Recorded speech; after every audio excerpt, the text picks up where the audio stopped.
Hanya ada beberapa hari di mana hari itu tidak berjalan sesuai keinginanmu, dan kamu merasa hilang motivasi. Pernahkah kamu mendapati dirimu berkata, "Mengapa saya seperti hari ini?" Dan tanpa kamu sadari, kamu sudah benar-benar mengabaikan semua hal yang kamu lalui sejak awal untuk bisa sampai di tujuanmu. Setiap orang akan menderita karena hilangnya motivasi. Kita semua pasti pernah mengalami. Perasaan yang macet dan kurangnya gairah itu sangat membuat frustasi. Faktanya, hilangnya motivasi adalah masalah besar karena dapat terjadi dalam situasi apapun dan akhirnya menghambat kita untuk mencapai tujuan.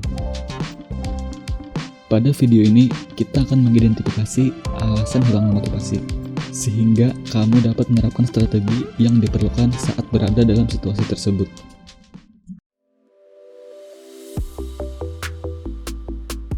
Sederhana, motivasi adalah tindakan melakukan sesuatu yang kamu inginkan untuk satu-satunya tujuan. Motivasi ini menjelaskan mengapa kamu melakukan suatu tindakan, karena ada kekuatan dorongan motivasi di balik setiap tindakan manusia. Seringkali ketika kita berjuang untuk sesuatu, kita membutuhkan kekuatan dorongan dan kemauan untuk membantu memperbaiki kebiasaan dan mendapatkan hasil yang kita inginkan. Disinilah motivasi berperan. Misalnya, katakanlah kamu tidak terlalu termotivasi untuk berolahraga. Memikirkan tentang seberapa keren tubuh yang akan kamu dapat nanti memberikanmu dorong ekstra untuk berolahraga. Di suatu ketika, kamu bisa menjadi kebalikannya dan tidak berniat pergi ke gym karena alasan apapun. Dan entah kenapa, tiba-tiba kamu merasa tidak akan pernah bisa mendapat tubuh yang kamu impikan. Nah, untuk mengatasi hilangnya motivasi ini, pertama-tama kita harus mencari inti masalahnya dan mencari penyelesaiannya.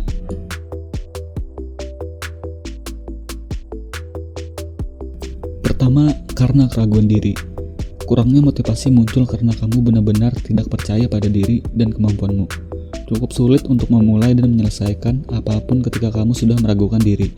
Dan ketika kamu telah memutuskan bahwa ini tidak akan berjalan sesuai keinginanmu, perasaan ragu itulah yang menghilangkan motivasimu. Tapi sebaliknya, jika kamu memiliki keyakinan yang kuat pada kemampuan, betapa besarnya kemungkinan yang akan kamu dapat, yang akhirnya membuat tujuanmu akan benar-benar jadi kenyataan. Kedua, karena menetapkan tujuan yang tidak realistis. Pada awalnya, mungkin kamu berpikir bahwa menetapkan standar yang tinggi akan menambah motivasimu, tapi ini justru sebaliknya. Jika tujuannya terlalu tinggi, tidak realistis, prosesnya bisa sangat banyak dan tidak mungkin tercapai. Situasi seperti ini bisa menjadi pukulan yang menghancurkan moralmu. Akan sulit untuk menimbulkan motivasi kembali ketika kamu benar-benar merasa kewalahan.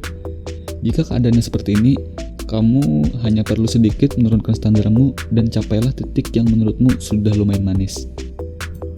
Motivasi dapat kembali timbul ketika tujuan akan atau sudah berada dalam jangkauanmu. Karena waktumu tidak terorganisir, kamu akan terkejut apabila mengetahui memiliki struktur waktu tertentu pada harimu benar-benar akan dapat mempengaruhi motivasimu. Jika kamu merasa selalu kehabisan waktu, tidak pernah sempat menyelesaikan sesuatu, ini akan terasa begitu melelahkan. Waktu adalah satu hal yang tidak akan pernah bisa kita dapat kembali. Disinilah mengorganisir waktu itu penting.